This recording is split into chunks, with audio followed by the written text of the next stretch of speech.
हे दोस्तों, कैसे हो आप लोग। Welcome back to my channel. आज जो मूवी मैं एक्सप्लेन करने जा रही हूँ उसका नाम है द परसूट ऑफ हैप्पीनेस, जिसकी IMDb रेटिंग 8 है। ये मूवी रिलीज हुई थी ईयर 2006 में। मेन लीड प्ले किया है विल स्मिथ ने और सपोर्टिंग रोल में है जैडन स्मिथ और थैंडी न्यूटन। ये मूवी क्रिस गार्डनर के जीवन में घटी सच्ची घटनाओं पर आधारित है। क्रिस पेशे से एक सेल्समैन है।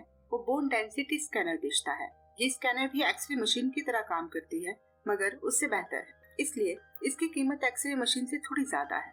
क्रिस ने अपनी जिंदगी की सारी जमा पूंजी अपने इसी काम पे लगा दी थी। उसने सोचा था इसे बेचकर वो अमीर हो जाएगा और अपने परिवार को अच्छी जिंदगी देगा, मगर अब उसके लिए एक स्कैनर भी बेचना भारी हो गया है। इस वजह से उसकी माली हालत अच्छी नहीं है। क्रिस की वाइफ लिंडा लॉन्ड्री में काम करती है ताकि वो घर खर्च में क्रिस की मदद कर सके।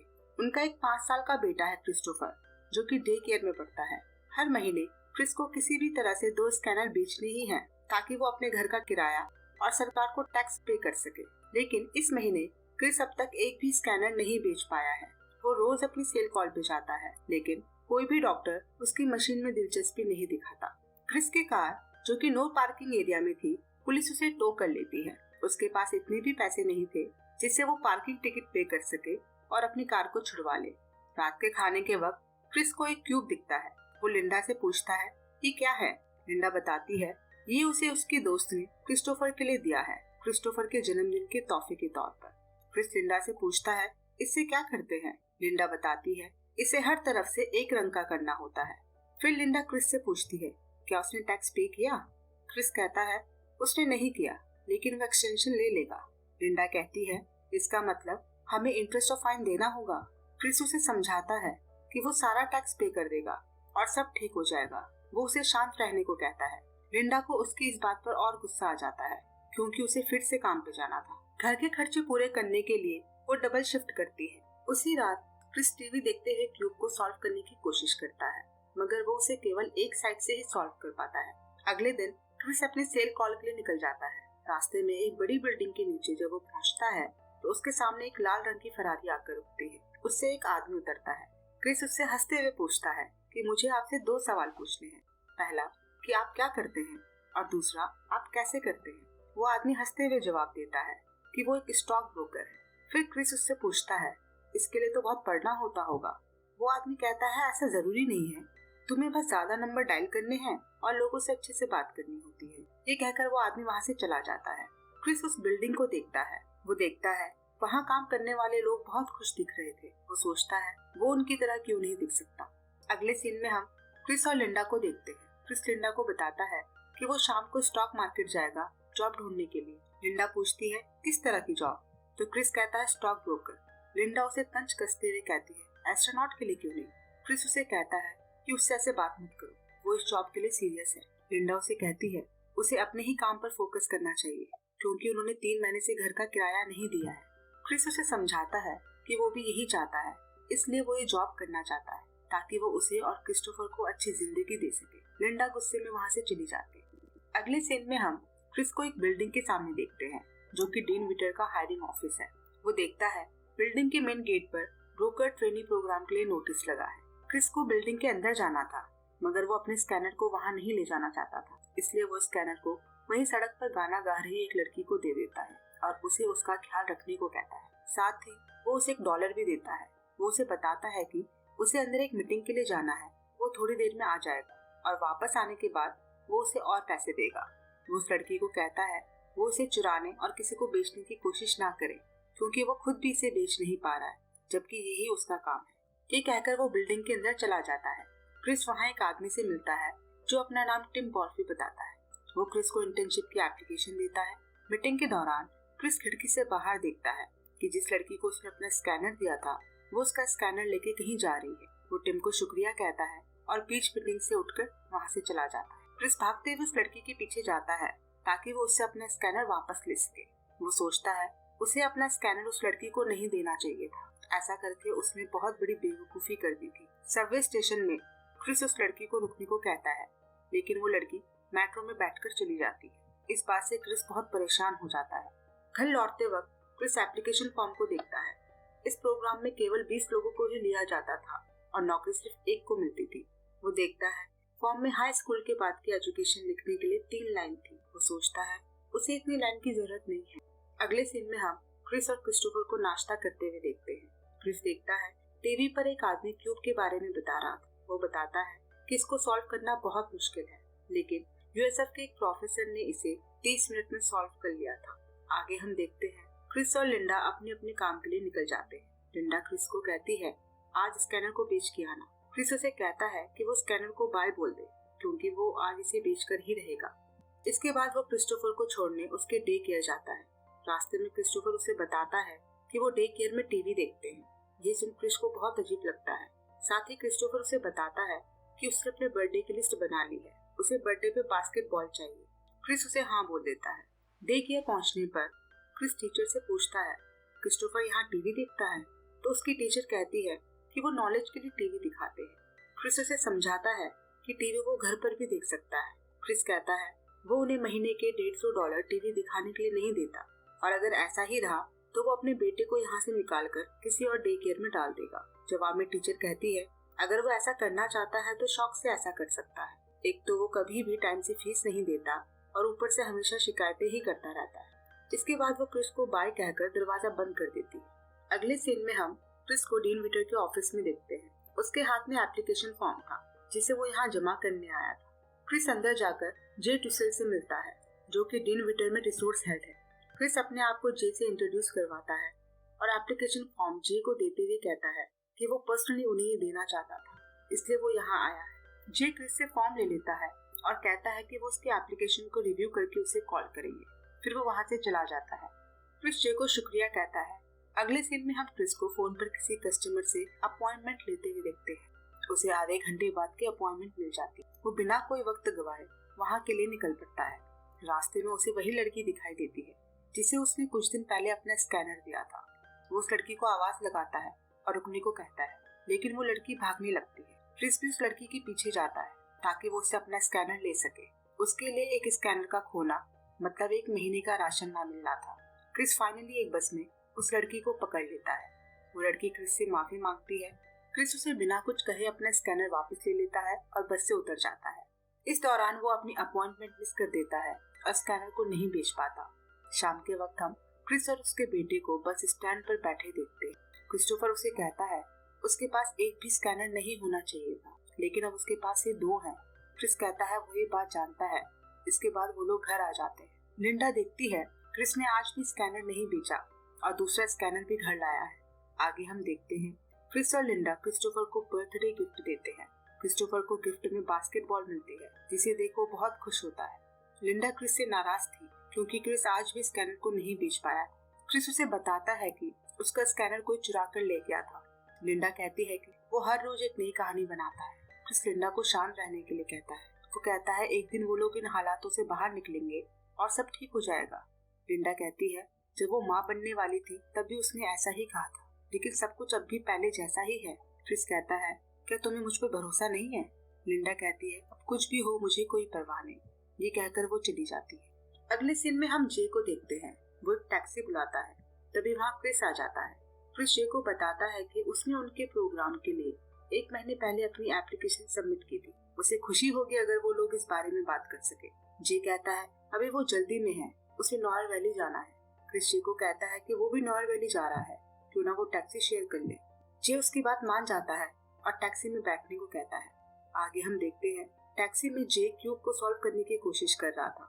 वहीं दूसरी तरफ क्रिस जे को अपनी नेवी का एक्सपीरियंस शेयर करता है। क्रिस देखता है कि जे उसकी बातें सुनने से ज्यादा दिलचस्पी क्यूब सॉल्व करने में ले रहा है। क्रिस जे को कहता है मैं ये कर सकता हूँ। जे कहता है तुम ये नहीं कर सकते। क्रिस जे को कहता है मैं ये कर सकता हूँ। जे कहता है तुम ये नहीं कर सकते, कोई भी नहीं कर सका, ये बहुत मुश्किल है। क्रिस कहता है मुझे लगता है मैं ये कर सकता हूँ।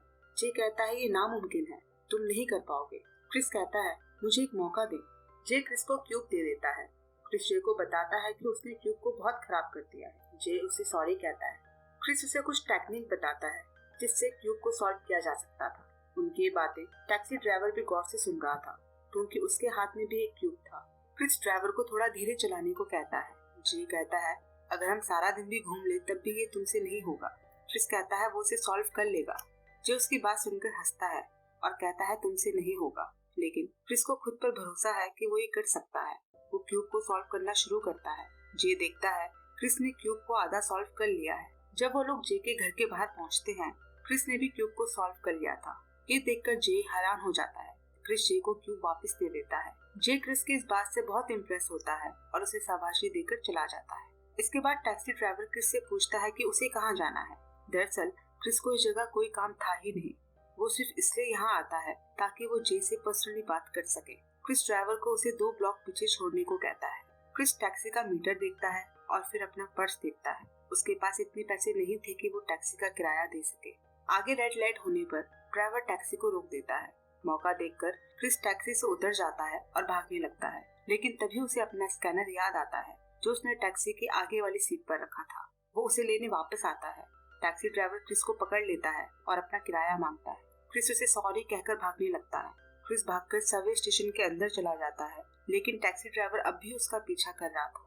वो भागकर मेट्रो में चढ़ जाता है और तभी मेट्रो के दरवाजे बंद हो जाते हैं। इस दौरान क्रिस का हाथ जिसमें उसने स्कैनर पकड़ा था वो बाहर रह जाता है। वो काफी कोशिश करता है दरवाजे को खोलने की, मगर दरवाजा नहीं खुलता। मेट्रो चल पड़ती है और उसकी मशीन सबवे प्लेटफॉर्म पर ही छूट जाती है। इससे वो बहुत परेशान हो जाता है। अगले सीन में हम क्रिस को टेलीफोन बूथ में देखते हैं। वो लिंडा को फोन करता है और उससे कहता है कि आज उसे आने में देर हो जाएगी।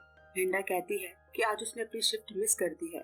क्रिस उसे सॉरी कहता है और कहता है कि वो बस घर आ ही रहा है। लिंडा कहती है कि वो जा रही है और क्रिस्टोफर को भी अपने साथ ले जा रही है। क्रिस उसे समझाने की कोशिश करता है, मगर लिंडा फोन रख देती है। क्रिस उसी वक्त बस पकड़ता है और भागकर घर पहुंचता है।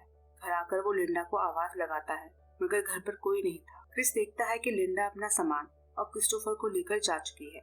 ये सब देखकर वो बहुत दुखी और परेशान हो जाता है। तभी क्रिस के घर का फोन बजता है। वो जल्दी से कॉल रिसीव करता है। फोन की दूसरी तरफ जे था। जे उसे बताता है कि परसों वो इंटरव्यू के लिए आ सकता है। वो क्रिस को अपनी सेक्रेटरी का नंबर देता है और कहता है कि वो उसे कॉल करे, वो उसे सब कुछ समझा देगी। क्रिस को पेन और पेपर नहीं मिलता तो वो उस नंबर को याद कर लेता है। इसके बाद क्रिस लिंडा और क्रिस्टोफर को ढूंढने निकल जाता है। वो अपने आसपास रहने वाले लोगों और अपने जानने वालों से पूछता है, लेकिन किसी को भी पता नहीं था कि लिंडा और क्रिस्टोफर कहाँ गए। वो रात भर यही सोचता रहता है कि वो दोनों कहाँ और कैसे होंगे। अगली सुबह क्रिस लिंडा के काम करने की जगह जाता है। उसे लिंडा मिल जाती है। क्रिस उसे गुस्से में कहता है कि वो उसके बच्चे को उससे दूर नहीं कर सकती। लिंडा कहती है कि उसे कोई बात नहीं करनी। क्रिस उसे पूछता है क्या वो सच में जाना चाहती है। लिंडा कहती है कि हाँ, वो जाना चाहती है। क्रिस कहता है ठीक है, तुम्हें जाना है तो जाओ, लेकिन उसका बेटा उसके साथ ही रहेगा। क्रिस लिंडा को कहता है कि वो बहुत कमजोर है। लिंडा कहती है वो कमजोर नहीं है, वो बस खुश नहीं है, और गुस्से में वहाँ से चली जाती है। इसके बाद क्रिस क्रिस्टोफर के डे केयर जाता है और उसे अपने साथ चलने के लिए कहता है। क्रिस्टोफर पूछता है कि उसकी माँ कहाँ है। उन्होंने कहा था कि वो उसको लेने आएंगी। क्रिस कहता है उसने लिंडा से बात कर ली है और अब सब कुछ ठीक है। क्रिस्टोफर पूछता है कि वो आज कहाँ सोएगा। क्रिस कहता है वो आज रात उसके साथ सोएगा। क्रिस उससे पूछता है कि क्या वो खुश है। क्रिस्टोफर हाँ में जवाब देता है। क्रिस उसे समझाता है कि अगर वो दोनों खुश हैं तो इसके अलावा और कुछ भी जरूरी नहीं है और तुम अपने घर में ही रहोगे जहाँ से तुम्हारा ताल्लुक है। आगे हम देखते हैं क्रिस रात का खाना बनाता है। उसी वक्त उसके घर का दरवाजा कोई खटखटाता है। क्रिस देखता है उसका मकान मालिक आया है। वो क्रिस से किराया मांगता है। क्रिस कहता है वो जॉब ढूंढ रहा है। उसका मकान मालिक कहता है उसे सुबह तक उसका कमरा खाली चाहिए। क्रिस कहता है वो घर खाली करके कहाँ जाएगा। मकान मालिक कहता है उसे घर में पेंट करवाना है। क्रिस कहता है उसके साथ उसका बेटा भी है तो उसे थोड़ा टाइम और दे और घर को वो खुद पेंट कर देगा। उसका मकान मालिक उसकी बात मान जाता है और उसे 1 हफ्ते का टाइम देता है। अगले सीन में हम क्रिस को पेंट करते हुए देखते हैं। तभी उसके दरवाजे को कोई खटखटाता है। क्रिस दरवाजा खोलता है तो देखता है उसके सामने 2 पुलिस वाले खड़े थे। वो क्रिस को अपने साथ ले जाते हैं क्योंकि उसने अभी तक अपना पार्किंग टिकट पे नहीं किया था। क्रिस पुलिस स्टेशन जाकर पार्किंग टिकट चेक से पे करता है। पुलिस वाला उसे बताता है कि वो इसे कल सुबह 9:30 बजे बैंक खोलने पर कंफर्म करेंगे, तब तक उसे यहीं रहना होगा। क्रिस पुलिस वाले को समझाने की कोशिश करता है कि उसका एक 5 साल का बेटा है और वो उसके साथ ही रहता है, वो उसे अकेला नहीं छोड़ सकता। पुलिस वाला कहता है चेक वेरीफाई तो कल सुबह तक ही होगा। क्रिस उसे बताता है कि कल उसे 10:15 पे डीन विटर इंटरव्यू के लिए जाना है। अगर वो कल लेट हो गया तो वो इंटरव्यू मिस कर देगा। पुलिस वाला कहता है वो उसे सुबह 9:30 बजे से पहले नहीं जाने दे सकता। फिर क्रिस कहता है कि वो एक कॉल करना चाहता है। पुलिस वाला उसकी ये बात मान जाता है। क्रिस लिंडा को पुलिस स्टेशन से फोन करता है और उससे पूछता है क्या वो क्रिस्टोफर को पिक कर लेगी, वो कल उसे लेने आ जाएगा। लिंडा उसकी बात मान जाती है। अगली सुबह क्रिस का चेक क्लियर हो जाता है और पुलिस उसे छोड़ देती है और वो वहाँ से सीधे भागते हुए इंटरव्यू देने जाता है। क्रिस के पास इतना भी वक्त नहीं था कि वो अपने कपड़े बदल सके। जब क्रिस डीन विटर के ऑफिस पहुँचता है तो वो देखता है सभी लोग सूट पहन कर आए हैं और वो पेंट लगे कपड़ों में ही आ गया था। क्रिस को जब इंटरव्यू के लिए बुलाया जाता है तो सब लोग उसे देखकर हैरान होते हैं क्योंकि वो अपने पेंट लगे कपड़ों में ही इंटरव्यू देने आ गया था। क्रिस सभी से बहुत आत्मविश्वास के साथ मिलता है। इंटरव्यू पैनल में जे भी शामिल था। क्रिस उन्हें बताता है कि पिछले आधे घंटे से वो यही सोच रहा है कि वो क्या कहानी बनाए अपनी इस हालत के लिए। वो इंटरव्यू पैनल को सच बता देता है कि वो कल रात जेल में था क्योंकि उसने पार्किंग टिकट पे नहीं किया था। ये सुन सब हंसने लगते हैं। क्रिस कहता है वो अभी सीधे पुलिस स्टेशन से आ रहा है। मार्टिन क्रिस से पूछता है गिरफ्तार होने से पहले वो क्या कर रहा था। क्रिस कहता है वो अपना घर पेंट कर रहा था। जे सबको बताता है क्रिस पिछले 1 महीने से इंतजार कर रहा है। मार्टिन कहता है कि जे ने उसे बताया है कि वो बहुत समझदार और मेहनती है। क्रिस कहता है शायद वो है। मार्टिन उससे पूछता है क्या वो इस बिजनेस को सीखना चाहता है। क्रिस हाँ में जवाब देता है।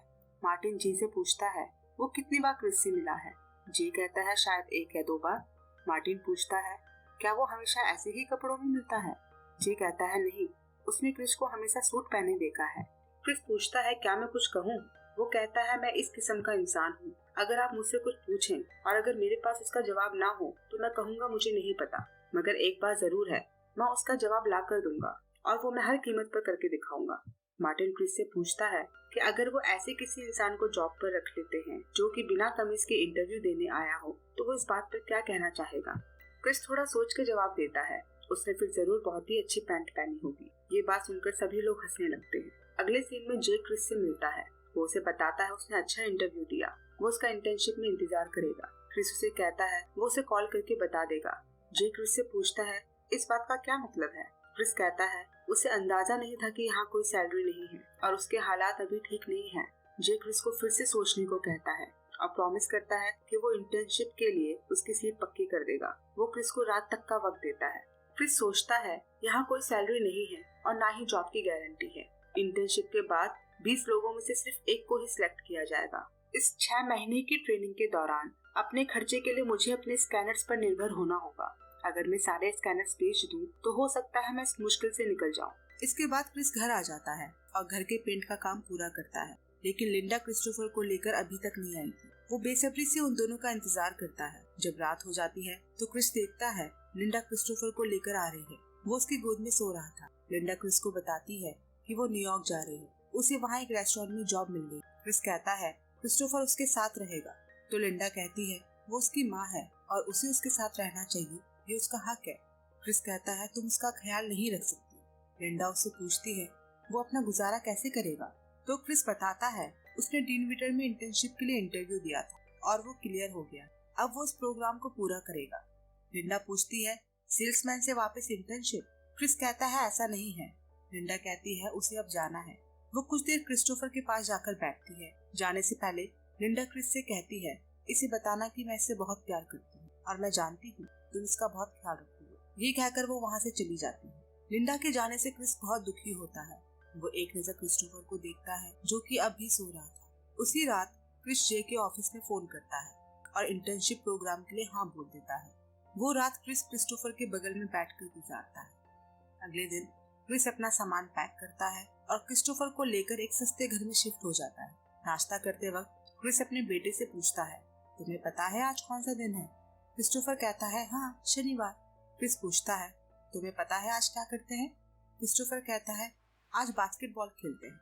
क्रिस कहता है ठीक है, पहले हम बास्केटबॉल खेलेंगे और फिर हम स्कैनर बेचने जाएंगे। अगले सीन में हम क्रिस और क्रिस्टोफर को बास्केटबॉल खेलते हुए देखते हैं। क्रिस अपने बेटे को समझाता है कि कभी किसी को ये कहने का मौका मत देना कि तुम कोई काम नहीं कर सकते, यहाँ तक कि मुझे भी नहीं। अगर तुम्हारा कोई ख्वाब है तो उसका ख्याल रखो। लोग जो काम खुद नहीं कर सकते तुम्हें भी ऐसा ही बोलेंगे कि तुम भी नहीं कर सकते हो। तुम्हें कुछ चाहिए तो उसे हासिल करो, पीछा करो उसका। उसकी ये बातें क्रिस्टोफर बड़े गौर से सुन रहा था। हालातों ने उसे छोटी सी उम्र में समझदार बना लिया था। इसके बाद क्रिस और उसका बेटा स्कैनर बेचने निकल जाते हैं। क्रिस्टोफर क्रिस से पूछता है हम इस घर में क्यों शिफ्ट हो गए हैं। क्रिस उसे बताता है वो एक बेहतर नौकरी ढूंढ रहा है और उसे उस पर भरोसा करना होगा। क्रिस्टोफर कहता है, मुझे आप पर भरोसा है। आगे क्रिस्टोफर पूछता है कि उसकी माँ कब आएगी। क्रिस कहता है, मुझे नहीं पता। आगे हम देखते हैं क्रिस अपना स्कैनर बेचने में कामयाब हो जाता है। अगले सीन में हम क्रिस को इंटर्नशिप के लिए जाते हुए देखते हैं। ट्रेनर सभी को समझाता है कि आप लोगों को 60 कंपनियां दी जाएंगी, आपको सभी को कॉल करनी होगी और अपॉइंटमेंट लेना होगा और उन्हें हमारी कंपनी में इन्वेस्टमेंट करने के लिए मनाना होगा। आगे ट्रेनर बताता है जॉब के लिए उसी ट्रेनी को चुना जाएगा जो सबसे ज्यादा इन्वेस्टमेंट लाएगा और उसे कमीशन में $8,000 मिलेंगे।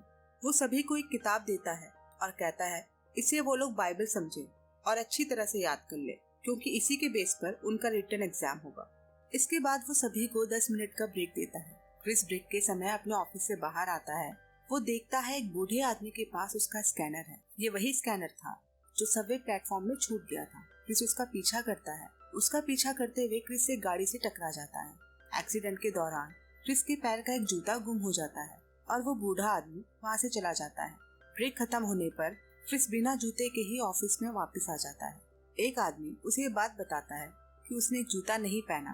क्रिस उसे बताने के लिए शुक्रिया कहता है। अगले सीन में हम देखते हैं क्रिस क्रिस्टोफर को लेने उसके डे केयर जाता है। क्रिस्टोफर उससे पूछता है, आपका दूसरा जूता कहाँ गया? क्रिस बताता है आज उसका एक्सीडेंट हो गया था, वहाँ उसका जूता गुम हो गया। क्रिस्टोफर पूछता है, आपको चोट तो नहीं आई? क्रिस कहता है, हाँ बस थोड़ी सी।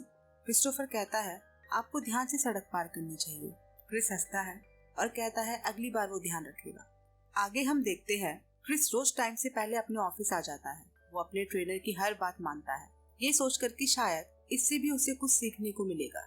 जहाँ बाकी लोग 9 घंटे काम करते थे, वहीं क्रिस सिर्फ 6 घंटे काम करता है, क्योंकि 4 बजे उसे क्रिस्टोफर को लेने भी जाना होता था। इस बीच उसका नया मकान मालिक उससे किराया मांगता है। क्रिस उसे कहता है वो जल्द ही उसे किराया दे देगा।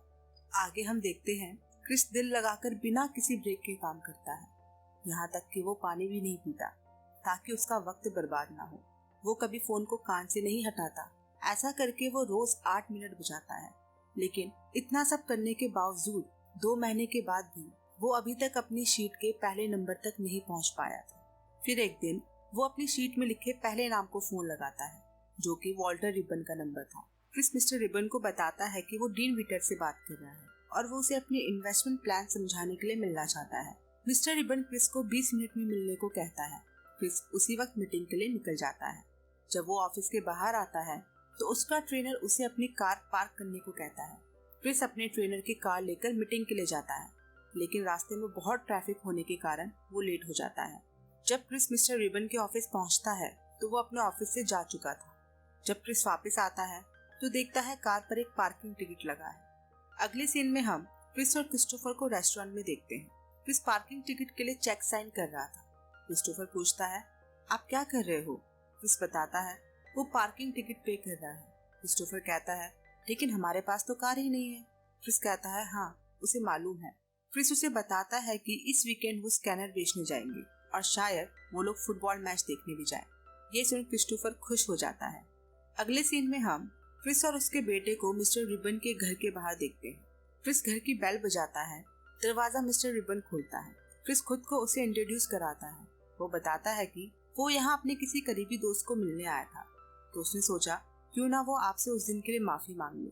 साथ ही वो मिस्टर रिबन को उनका कीमती समय देने के लिए शुक्रिया कहता है। मिस्टर रिबन क्रिस को फुटबॉल मैच देखने के लिए अपने साथ चलने को कहते हैं। क्रिस क्रिस्टोफर से पूछता है क्या वो जाना चाहता है। वो हाँ में जवाब देता है। वो लोग मिस्टर रिबन के साथ फुटबॉल मैच देखने चले जाते हैं। मैच के दौरान क्रिस मिस्टर रिबन को उन्हें साथ लाने के लिए शुक्रिया कहता है। आगे वो मिस्टर रिबन को बताता है कि उसकी कंपनी के पास बहुत से प्लान्स हैं जिसमें वो इन्वेस्ट कर सकते हैं।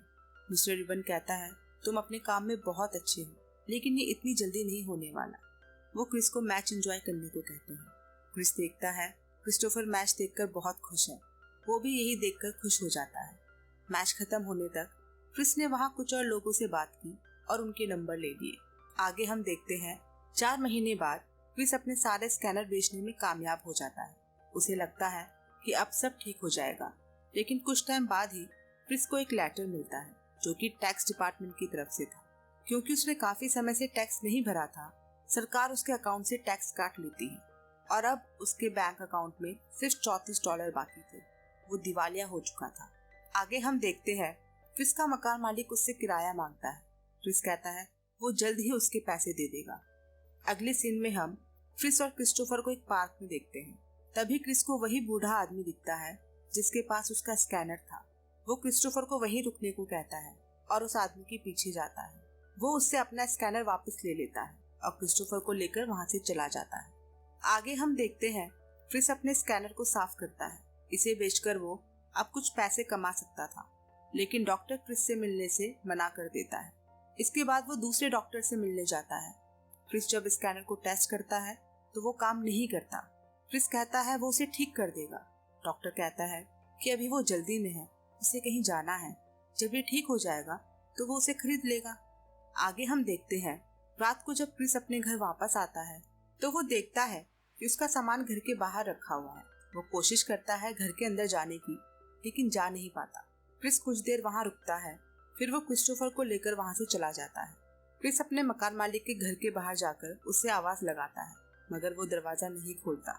इसके बाद क्रिस क्रिस्टोफर को लेकर सबवे स्टेशन आ जाता है। वो रात क्रिस और क्रिस्टोफर सबवे स्टेशन के वॉशरूम में गुजारते हैं। रात को कोई वॉशरूम का दरवाजा खोलने की कोशिश करता है, लेकिन क्रिस दरवाजे पर अपना पैर लगा देता है। क्रिस ये देखकर बहुत रोता है, क्योंकि उसकी वजह से उसके बेटे को ये सब झेलना पड़ रहा था। अगले दिन काम के बाद क्रिस धर्मशाला जाता है। वो वहाँ के केयर टेकर से एक कमरा मांगता है। वो उसे सॉरी कहती है और बताती है कि ये धर्मशाला सिर्फ औरतों और बच्चों के लिए है। वो कहती है अगर वो चाहे तो उसका बेटा यहाँ रह सकता है। क्रिस कहता है वो अपने बेटे को अकेला नहीं छोड़ सकता। वो औरत क्रिस को दूसरी धर्मशाला का पता बताती है जहाँ वो लोग रह सकते थे। वो कहती है उसे वहाँ 5 बजे से पहले पहुँचना होगा। क्रिस क्रिस्टोफर को लेकर वहाँ के लिए निकल जाता है। वो देखता है धर्मशाला के बाहर बहुत लंबी लाइन है। वो घंटों लाइन में खड़ा रहता है। फाइनली उसे और क्रिस्टोफर को वहाँ कमरा मिल जाता है। रात को क्रिस क्रिस्टोफर को सोने को कहता है और खुद अपना स्कैनर लेकर उसे ठीक करने लगता है। बाकी जो समय उसे मिलता है उसमें वो अपने एग्जाम की तैयारी करता है। अगली सुबह क्रिस अपना सामान लेकर वापस अपने एक ऑफिस के लिए निकल पड़ता है। क्रिस्टोफर उससे पूछता है कि वो सामान को यहीं क्यों नहीं छोड़ देते, तो क्रिस कहता है आज उन्हें दूसरा कमरा मिलेगा। आगे हम देखते हैं क्रिस रोज अपना काम जल्दी खत्म करता है ताकि वो क्रिस्टोफर को पिक करे और धर्मशाला टाइम से पहुंचे, जिससे उनकी रात गुजारने का इंतजाम हो सके। रात के खाने के वक्त क्रिस्टोफर क्रिस से पूछता है आपका एग्जाम कब है, तो क्रिस कहता है कल। क्रिस्टोफर पूछता है क्या आप तैयार हैं? क्रिस कहता है हाँ मैं तैयार हूँ। अगले दिन क्रिस अपना एग्जाम देता है। वो टाइम से पहले ही अपना एग्जाम पूरा कर लेता है, क्योंकि उसे धर्मशाला की लाइन में लगना था। जब क्रिस ऑफिस के बाहर आता है तो उसे मार्टिन मिलता है। वो टैक्सी के किराए के लिए क्रिस से $5 मांगता है। वो बताता है वो अपना पर्स ऊपर ऑफिस में ही भूल आया था। क्रिस कहता है वो उसका पर्स ले आएगा, तो मार्टिन कहता है उसे बैंक जाना है वरना वो बंद हो जाएगा। वैसे भी ये $5 की तो बात है, वो उसे लौटा देगा। दरअसल क्रिस के पास बहुत ही कम पैसे बचे थे, फिर भी वो $5 मार्टिन को दे देता है। क्रिस आज भी धर्मशाला की लाइन में लगता है, मगर आज किस्मत उसका साथ नहीं देती और उन्हें आज कमरा नहीं मिलता। आगे हम देखते हैं क्रिस अपना खून डोनेट करता है ताकि उसे कुछ पैसे मिल सके और वो अपने बेटे को खाना खिला सके। अगले दिन उन्हें धर्मशाला में रहने की जगह मिलती है। क्रिस्टोफर क्रिस से पूछता है क्या उसकी माँ उसकी वजह से उन्हें छोड़कर चली गई। क्रिस उसे कहता है ऐसा कभी मत सोचना। क्रिस्टोफर क्रिस से कहता है वो एक अच्छे पापा है, वो उनसे बहुत प्यार करता है। क्रिस कहता है वो भी उससे बहुत प्यार करता है। इसके बाद क्रिस उसे सोने को कहता है और खुद स्कैनर को ठीक करने लगता है। वो रात भर बैठकर स्कैनर ठीक करता है और उसे ठीक कर देता है। अगली सुबह वो स्कैनर लेके अपनी सेल कॉल पे जाता है। स्कैनर अच्छे से काम करता है और डॉक्टर उसे खरीद लेता है। स्कैनर बेचकर उसे $250 मिलते हैं। शाम के वक्त क्रिस्टोफर क्रिस से पूछता है कि आज वो धर्मशाला की लाइन पर नहीं लगेंगे, तो क्रिस कहता है नहीं, आज वो होटल में रुकेंगे। उस रात वो दोनों होटल में चैन की नींद सोते हैं। अगले दिन काम के बाद क्रिस अपने बेटे के साथ समंदर के किनारे जाता है, सारी चीजों से बहुत दूर, बस से, टैक्सी से, अपनी जिंदगी में चल रही सारी परेशानियों से बहुत दूर। वो क्रिस्टोफर के साथ अच्छा समय बिताता है। अगले दिन ऑफिस में क्रिस को जे मिलता है। वो पूछता है मैंने सुना है तुम हमारे लिए 31 नए अकाउंट्स लाए हो। क्रिस कहता है हाँ, मैं फुटबॉल मैच के दौरान कुछ लोगों से मिला था। जे उसे उसके अच्छे काम के लिए शाबाशी देता है, साथ ही कल आने वाले उसके रिजल्ट के लिए उसे गुड लक कहता है। क्रिस उसे शुक्रिया कहता है। जे क्रिस को पूछता है, क्या वो नर्वस है? क्रिस कहता है, नहीं, वो ठीक है। अगले दिन ट्रेनर क्रिस को अंदर आने को कहता है। क्रिस जब अंदर जाता है तो देखता है वहां वो सभी लोग मौजूद थे जो इंटरव्यू वाले दिन थे। क्रिस मार्टिन से हाथ मिलाता है। मार्टिन क्रिस को कहता है, शर्ट अच्छी है। तो क्रिस कहता है, मैंने सोचा आज आखिरी दिन है तो क्यों ना मैं आज नई शर्ट पहनूं। मार्टिन कहता है वो चाहते हैं वो ये शर्ट कल भी पहन कर आए, क्योंकि कल उसका ऑफिस में पहला दिन होगा, अगर वो यहाँ एज अ ब्रोकर काम करना चाहे तो। मार्टिन पूछता है, क्या वो ये काम करना चाहेगा?